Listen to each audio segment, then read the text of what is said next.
Ice cream is one of the most beloved desserts in the United States, but it hasn't always been the safest.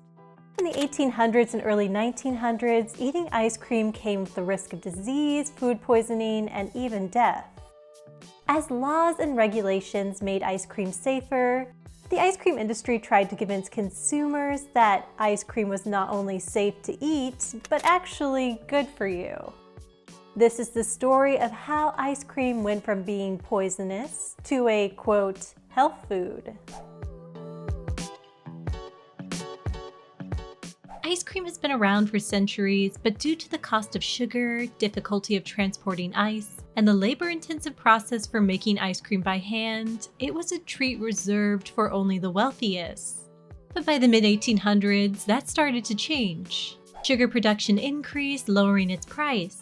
Transporting ice from colder climates to warmer ones became more practical with the development of the railroad. And the invention of the hand-cranked ice cream freezer by Nancy Johnson made it easier than ever before to make ice cream. These factors combined made ice cream more accessible to the rich and poor alike. It also made it more deadly. Now, according to Edward Geist in his paper, When Ice Cream Was Poisonous, frozen desserts have surely caused foodborne illnesses as long as they have existed. But as ice cream became more accessible and more popular, the number of food poisonings from ice cream also increased. In one case, ice cream served at a picnic in Coultersville, Illinois, in 1886 reportedly resulted in more than 70 cases of food poisoning and 6 deaths. A similar case occurred in Asbury Park, New Jersey, when 110 people staying in the local hotels and cottages reportedly became ill after eating ice cream from a local manufacturer. By the 1880s and 1890s, the number of reported ice cream poisonings had reached alarming levels, with a reporter from the Philadelphia Inquirer noting, "Nowadays, the cases are so frequent that eating picnic ice cream is attended with as many risks to health and life as eating country-grown mushrooms, which have an unfortunate trick of turning out to be toadstools." Doctors and scientists of the time traced these ice cream poisonings to a number of causes. For a while, impure flavorings and additives were given the blame, with vanilla extract becoming a popular scapegoat. Ice cream freezers comprised of a tin can and zinc-coated paddle were also suspected of contaminating the ice cream with poisons from the metal. Other poisonings were attributed to the ice cream being made with bad milk or cream, perhaps the result of cows eating poisonous substances or drinking fouled water. But in reality, the root cause of many ice cream poisonings was bacteria. As Edward Geist noted, ice cream street vendors were, quote, notorious for various unsanitary practices. For example, ice cream was often sold in so-called penny lick glass dishes, which were served to one customer, wiped off, and then served to the next customer, all without being washed. This spread germs and disease from one customer to the next. Another unsanitary practice was refreezing melted ice cream. As ice cream melted, it became a breeding ground for bacteria. This bacteria-laden ice cream was then refrozen and served to unsuspecting customers. But just like advances had made ice cream more accessible, they also ultimately made it safer. The invention of the ice cream cone made the penny lick cup obsolete. The rise of pasteurization and new laws and regulations around sanitation in dairy facilities, ice cream plants, and soda shops reduced bacteria levels in milk and ice cream. And the increasing use of refrigeration kept ice cream from melting and growing new bacteria. And though ice cream poisoning still occurred, there were fewer cases in the 1920s and the 1930s than in the previous decades. And by the 1920s, the ice cream industry wanted people to think of ice cream as not only safe, but also healthy.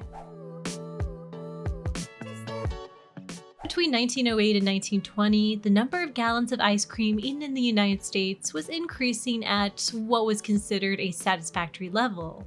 But in the 1920s, growth seemed to be stagnating, with ice cream gallonage increasing only about 4% each year. This lack of growth was concerning to one group in particular, the National Association of Ice Cream Manufacturers. In an attempt to increase ice cream consumption, the association created a research council and hired Gardner Advertising Company. Gardner first began studying ice cream buying habits and perceptions among women consumers by sending out 27,500 surveys to the female subscribers of leading magazines. From these surveys, Gardner Advertising received some 6,000 responses. And from these responses, Gardner determined the following about women's perceptions about ice cream. 1. That ice cream contained ingredients that were undesirable or could be harmful, especially ice cream with added colors or artificial fruit flavors. 2. That they largely bought ice cream for convenience. And 3. That they saw ice cream as a dessert similar to candy. To increase sales, the ice cream industry needed to change ice cream's reputation. It would have to convince consumers that ice cream was made from only safe and pure ingredients. It also needed consumers to believe that ice cream was not, in fact, a confection, but a healthy milk product that could be eaten at any meal. And to do this, the industry needed a compelling, quote, educational publicity campaign. The first step was creating a recognizable symbol that consumers would associate with pure and safe ice cream products. And the symbol they chose was a combination of a shield and cross. Now, the use of the cross and shield was no accident. These symbols had been widely used by the medical profession and drug manufacturers and was associated with sanitation, hygienic conditions, and purity. The emblem included the words Associated Member Research Council Ice Cream Industry, promoting the use of pure and wholesome ice cream for health. The idea was that ice cream makers and shops would display the emblem on their advertising, packaging, and windows to indicate that consumers could trust that the ice cream they were buying was, quote, a pure dairy product made of rich milk and cream and the same wholesome ingredients you would use at home. Now, it's important to note the emblem was not an accreditation or seal of approval. Any investor in the Research Council could use the emblem and Ice Cream for Health promotional materials, regardless of how, quote, wholesome and pure their ice cream actually was. The emblem and the publicity campaign were simply intended to combat negative perceptions about ice cream after decades of newspaper and magazine articles reporting on poisonings. And the goal was to hopefully earn the public's trust. Meanwhile, the ice cream industry printed colorful ads in popular magazines, with such claims as, the more of ice cream you give your boys and girls, the more real nourishment you are giving them. For ice cream is milk and cream, made into a delicious food that everybody likes. Milk's minerals, milk's carbohydrates and proteins, milk's vitamins, so essential to life and health and growth, they're all in ice cream. In addition to popular magazines, the National Association of Ice Cream Manufacturers reportedly printed special copy in medical and dental journals like the American Medical Journal and the Journal of the American Dental Association, hoping to persuade members of the medical profession that ice cream was a healthful food. In its first year, the association was predicted to spend $250,000 and reach an estimated 30 million consumers. But a question remains. Did the publicity campaign actually convince consumers that ice cream was healthy and increase sales? Let's first look at sales. The goal of the campaign was to double the ice cream industry by 1932. Now, unfortunately for the National Association of Ice Cream Manufacturers, the publicity campaign was ill-timed. The Great Depression struck in 1929, plunging the U.S. into the worst and longest-lasting economic downturn in its history. When the National Association of Ice Cream Manufacturers began planning its publicity campaign, the industry was making 240 million gallons of ice cream a year, or a little over 8 pints per person. With the Great Depression, ice cream production and sales not only did not double as planned, they actually declined. By 1932, ice cream production was down to approximately 168 million gallons, or a little over 5 pints per person. The ice cream industry was dealt another blow in 1933 when the national prohibition on alcohol, which had officially started in 1920, was lifted. It was no longer illegal to manufacture, sell, or transport alcoholic beverages. During Prohibition, soda fountains had experienced a boom as consumers looked for alternatives to bars and alcohol. The repeal of Prohibition alongside the Great Depression meant that consumers had to choose to spend what spare money they had on ice cream or alcohol. Many chose the latter. Instead of doubling production, many ice cream manufacturers were barely holding on. It wasn't until the late 1930s that the number of gallons of ice cream produced returned to pre-depression levels. On the other hand, the rhetoric around ice cream as a health food seemed more successful, at least anecdotally. Take, for example, the Chicago Department of Health, who reportedly suggested children have a cone of ice cream a day for health in 1929. Or the U.S. Bureau of Home Economics, then a division of the Department of Agriculture, who noted in 1935, "No one should find fault with the ice cream habit. It is one way of using the milk we need.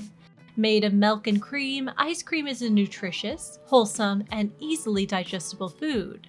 It does not seem, however, that the ice cream industry was successful at turning ice cream into a food for any meal. Ice cream was still considered a dessert food, but it was presented as the healthier option to other sweets. Dr. Dorothy Dickens, the home economist at the Experiment Station of Mississippi State College, noted in 1961, "Educators in the dairy industry must realize that there are some people who regard ice cream as, quote, fattening. The fact is that ice cream is not as fattening as many kinds of pies." Now, all this rhetoric really comes to an end in the 1970s and 1980s. And it may not surprise you to learn that this is when super premium brands like Ben & Jerry's and Haagen-Dazs exploded in popularity. High in butterfat and combined with decadent mix-ins, it was hard to argue that these ice creams could be good for you. And nutritionists noted that even though ice cream was made with milk, you had to eat more of it to get the same benefits as just drinking milk by itself. This meant you'd end up eating more calories as well as sugar. As evidence of the changing perceptions around ice cream, light or low-calorie ice creams and frozen yogurts flooded the market in the 1980s and 1990s, depicted as healthy alternatives to more extravagant ice creams. Today, ice cream firmly falls in the frozen dessert category, and there probably aren't many doctors who would recommend giving your children an ice cream cone a day. I don't usually think I was born in the wrong era or anything like that, but it might be nice if people still considered ice cream wholesome and nutritious, and if we could all eat ice cream for our health. Thank you so much for watching. I hope you enjoyed this look back at ice cream history. If you like this video, you may also be interested in the one I made about how the potato chip industry tried to do something very similar in the 1940s and 1950s. I'll link to that video below. And if you like this video, please consider giving it a like and subscribing to my channel. It makes a big difference and I really appreciate it. Thank you again, and I'll see you next time.